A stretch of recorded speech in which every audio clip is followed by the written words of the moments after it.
प्रकृति प्रेमियों का जगत नेचर चैनल में हार्दिक स्वागत है। हम आपके सामने सबसे पहले एक रिक्वेस्ट लेके आ रहे हैं और ये है कि गर्मी का सीजन है। पशु पक्षी जो बेजान हैं, जो अपनी बात अपनी डिमांड आप तक नहीं रख सकते हैं, इनके लिए पीने का पानी और खाने की कोई सामग्री अवश्य मुहैया कराएं, क्योंकि तापमान बहुत ज्यादा है। इन बेजुबानों के लिए बहुत कष्ट का समय है।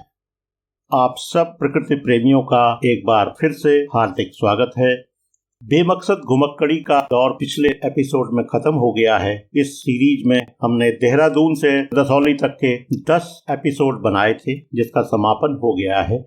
आज से हम नेचर का फेस ह्यूमन की रेस सीरीज शुरू कर रहे हैं। देखते हैं इसमें कहां तक पहुंच पाते हैं। आपके आशीर्वाद की जरूरत होगी। मैं देहरादून और उसके इर्द गिर्द की कुछ प्राकृतिक और कुछ ह्यूमन डेवलपमेंट्स की बातें हैं, उनके बारे में एपिसोड्स लेके आऊंगा। आज शुरुआत में कर रहा हूं दिल्ली सहारनपुर और देहरादून एक्सप्रेस वे बनने जा रहा है। वो क्या है, क्यों बनाया जा रहा है, उसका क्या फायदा होगा, क्या उसका प्रकृति या नेचर के ऊपर कोई दुष्प्रभाव पड़ेगा, क्या इनका विरोध किया जाना चाहिए, कोर्ट में ले जा करके डिले करना चाहिए, इन सब पर आज हम यहाँ पर बात करेंगे। और आप व्यूअर्स से मैं रिक्वेस्ट करूंगा इस वीडियो को पूरा देखें और तब जाकर के अपनी राय बनाएं। अभी फिलहाल हम दिल्ली मेरठ एक्सप्रेस वे में चल रहे हैं। ये आप देख रहे हैं कि 6 लेन का एक्सप्रेस वे है और कई जगह पर अगल बगल इसकी सर्विस लेन भी हैं। हमारी स्पीड का अंदाज लगा सकते हैं। 100 किलोमीटर पर आवर की स्पीड इसकी निर्धारित है, लेकिन संभवतः हमारे चालक महोदय उससे ज्यादा ही चला रहे होंगे। और ये कुछ गाड़ियां आपको जाती दिखाई दी। इतनी स्पीड के बावजूद हमारी गाड़ी को भी कुछ लोग ओवरटेक कर रहे हैं, यानी कि वो 120, 140, 150 के ऊपर चल रहे हैं। ये उतनी स्पीड के लिए प्रेस्क्राइब नहीं है, लेकिन अगर कोई इमरजेंसी है, बहुत जल्दी कहीं पहुंचना है, तो उस स्पीड के लिए भी ये सड़कें डिजाइन की गई हैं। अभी जो मौजूदा वक्त है दिल्ली से देहरादून पहुंचने का, वो 4.5 से 5 घंटे का है। करीबन 250 से 300 किलोमीटर का रास्ता है। अगर हम दिल्ली मेरठ सहारनपुर होते हुए मोहंड दर्रे की ओर से देहरादून पहुंचते हैं, वो 4.5 से 5 घंटा लेता है। और अगर हम सहारनपुर जाने के बजाय मुजफ्फरनगर से दाहिनी ओर रुड़की होते हुए देहरादून जाएं, तो भी वो 4.5 से 5 घंटा लेता है। कुछ जगह पर जाम की स्थिति भी रहती है। हालांकि हरिद्वार और उसके आसपास काफी कुछ बाईपास बन गए हैं। 4 लेन है, अच्छा मार्ग है, टोल भी कम है। और अब जो ये नया प्रस्तावित मार्ग है, ये करीबन 210 किलोमीटर का होने जा रहा है। दिल्ली में अक्षरधाम एक ऐसा पॉइंट है जहां पर मेरठ एक्सप्रेसवे और यूपी की ओर यानी कि लखनऊ सीतापुर की ओर आने वाले नेशनल हाईवे और ग्रेटर नोएडा की ओर जाने वाले एक्सप्रेसवे का जंक्शन पॉइंट है। और यही जंक्शन पॉइंट ऐसा होने जा रहा है जिसमें मुंबई दिल्ली एक्सप्रेसवे मिलेगा और जो ये देहरादून के लिए नया एक्सप्रेसवे ग्रीनफील्ड ब्राउनफील्ड दोनों का एक मिला जुला मिक्सचर है भी मिलेगा। देखिए, देहरादून के लिए ये सुविधा होना क्यों जरूरी है, क्यों हम इसे आर्थिक कॉरिडोर कह रहे हैं। ये दिल्ली में सराय काले खां से शुरू होकर के या अक्षरधाम से शुरू होकर के गीता कॉलोनी और ईस्टर्न दिल्ली शाहदरा होते हुए दिल्ली गेट में यानी कि गाजियाबाद जिले में यूपी में प्रवेश करेगा और उसके बाद मंडोला विहार खेकरा होते हुए ईस्टर्न पेरिफेरी बाईपास को क्रॉस करेगा। उसके बाद बागपत मुजफ्फरनगर शामली होते हुए सहारनपुर से आगे बढ़ेगा। अभी फिलहाल हम बिहारीगढ़ के आगे गणेशपुर पहुंच चुके हैं। हमने बीच का रास्ता तो इसलिए नहीं दिखाया है, बीच में उसी तरह का एक्सप्रेस वे बनेगा जैसा कि आप देखते आए, लेकिन गणेशपुर के आगे यह एक्सप्रेस वे थोड़ा सा अलग होगा। और ये जो 20 किलोमीटर का स्ट्रेच है जिसमें राजाजी नेशनल पार्क का रिजर्व फॉरेस्ट है, वहां पर वाइल्ड लाइफ कॉरिडोर भी बनाया जाना है, यानी कि एलिवेटेड पिलर पर बेस्ड जो सड़क होगी, जिसको आम भाषा में फ्लाईओवर कहें, तो 12 किलोमीटर लंबा फ्लाईओवर होगा। और इस फ्लाईओवर की ऊंचाई इतनी होगी कि ऊंचे ऊंचे हाथी की ऊंचाई से भी ज्यादा रखा जाएगा। इसके लिए एनजीटी ने कार्यदायी संस्था को स्ट्रिक्ट ऑर्डर दे रखा है कि इस वाइल्ड लाइफ कॉरिडोर की ऊंचाई पर्याप्त रखी जाए ताकि जानवरों के आवागमन में कोई परेशानी न हो। ये देखिए, राइट हैंड में ये जो सड़क और मिट्टी आपको दिखाई दे रही है, ये सब एलिवेटेड कॉरिडोर बनना है।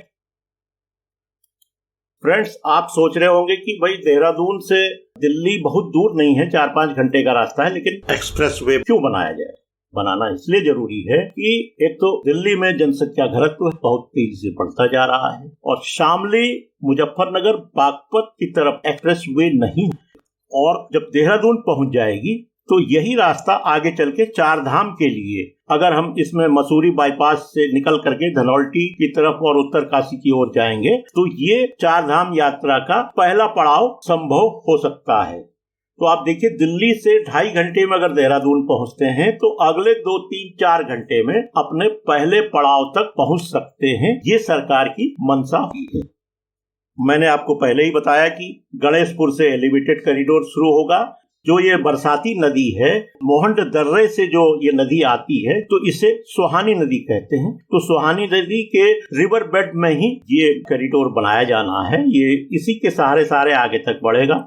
आप देख भी रहे होंगे हमारे राइट हैंड में नदी में काफी काम भी हो रहा है और पिलर्स बनाने का काम चालू हो चुका है। आपको एक और चीज बताएं, विकास कार्य क्यों किए जाएं? क्या पेड़ों की सुरक्षा, क्या पर्यावरण की सुरक्षा के नाम पर विकास को कुछ प्रतिबंधित करना चाहिए, रिस्ट्रिक्टेड करना चाहिए? ये खुली बहस है। अगर हम देखें कि ऑटोमोबाइल इंडस्ट्री को बूम देना है तो हमें सड़कें अच्छी बनानी होंगी। सड़कें अच्छी होंगी तो हमारी जनता, हमारी पब्लिक वाहनों का इस्तेमाल ज्यादा करेगी। वाहनों का इस्तेमाल ज्यादा करेगी तो उसके समय में बचत होगी। समय में बचत होगी तो उसका प्रोडक्टिव वर्क जो है वो बढ़ेगा, यानी कि उसकी इनकम बढ़ेगी। ऐसी सूरत में पहाड़ के लोग क्यों इस विकास से वंचित रहें और रिजर्व फॉरेस्ट के नाम पर उनको एक अच्छी सड़क या सुविधाजनक सड़क क्यों नहीं मिले? क्यों लोग बार बार कोर्ट चले जाते हैं? अगर 2000 पेड़ काटने से हमारे हजारों या लाखों लीटर ईंधन है जिसको इंपोर्ट हम करते हैं, जिसमें हमारा फॉरेन एक्सचेंज खर्चा होता है, उसकी बचत होती है साल में, तो 10 साल में वो अरबों रुपये की बचत होगी। तो मुझे लगता है कि उतने में हम प्लांटेशन का कार्य अलग कर सकते हैं या जरूरत पड़े तो संयंत्र लगा सकते हैं जो कि कार्बन डाइऑक्साइड को खींचकर ऑक्सीजन को प्रोड्यूस करे। ये विकल्प हमें सोचना होगा। केवल पर्यावरण की ढाल को लेकर के हमें विकास को नहीं रोकना है। अब आप सोच रहे होंगे कि गणेशपुर में ये कॉरिडोर दाहिनी ओर था, शिवालिक पहाड़ी में आते आते ये बाईं ओर कैसे हो गया?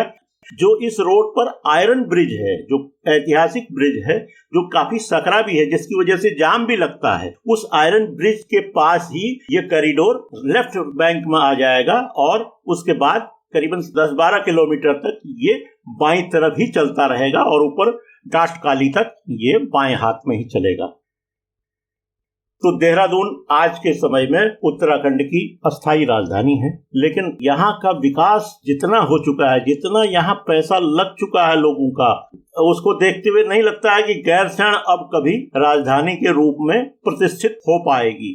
हालांकि वहाँ विधानसभा और अन्य कार्यालय बन चुके हैं, लेकिन सरकार में ही काफी लोग ऐसे हैं जो देहरादून की सुविधाओं के आगे गैरसैंण को पसंद नहीं करते हैं।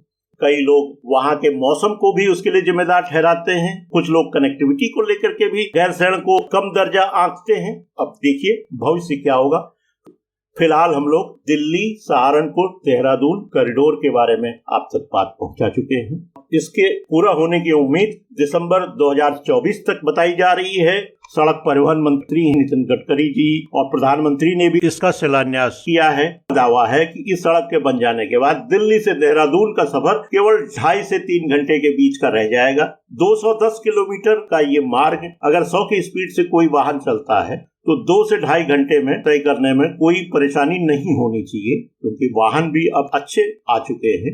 देखिए, दिल्ली जैसे भीड़ भरे इलाके से या दिल्ली जैसे पोल्यूटेड इलाके से 2.5 घंटे में अगर आप ठंडे प्रदेश में आ जाते हैं तो यहाँ का पर्यटन भी बढ़ेगा और दिल्ली में जो एक दबाव है वो भी कम होगा। पर्यटक कहीं भी रास्ते में अफोर्डेबल बजट के होटल्स को लेकर के अपना सफर तय कर सकते हैं। इस समय देश में एक्सप्रेस वे बनाने का काम बहुत जोर शोर चल रहा है। सबसे महत्वाकांक्षी योजना दिल्ली से मुंबई के बीच में एक एक्सप्रेस वे बन रहा है। इसके अलावा उत्तर प्रदेश और उत्तराखंड से संबंधित एक और एक्सप्रेस वे की बात करें तो मेरठ से चलकर वो प्रयागराज तक का जो एक एक्सप्रेस वे बन रहा है वो बाद में मेरठ से हरिद्वार तक एक्सटेंशन करेगा। कई लोगों ने दिल्ली, सहारनपुर, देहरादून कॉरिडोर प्रोजेक्ट का विरोध करना शुरू किया। इनका कहना है कि रामनगर के जिम कॉर्बेट से और उधर छिद्दरवाला और राजाजी नेशनल पार्क के कई वन गुज्जरों को हटाया गया है। वो हटाने का कारण एक ये है कि गुज्जरों में से कुछ लोग जो हैं जंगल का दुरुपयोग करने लगे हैं। वन गुज्जरों में से कुछ लोग ऐसे हैं जो कि तस्करों के साथ मिलकर के वन संपदा का कॉमर्शियल उपयोग कर रहे हैं, उसको तस्करी करके बेच रहे हैं, वन्य जीवों के साथ खिलवाड़ कर रहे हैं। ऐसे में उनकी गतिविधियों पर अंकुश लगना जरूरी है। एक समय था कि जब वो निर्द्वंद होकर के घूमते थे, लेकिन अब चारों तरफ से मॉनिटरिंग संभव है। तो ऐसे में अगर वो सोचते हैं कि उनकी हरकतों पर, उनके क्रियाकलाप पर रोक न लगे, तो ये संभव नहीं है। देखिए, अब जो ये साइट दिख रही है, यहाँ पर आकर के एलिवेटेड रोड जो पुरानी सड़क है उसके किनारे किनारे चलेगी, यानी कि एक्सप्रेसवे इसके बराबर से ही चलेगा।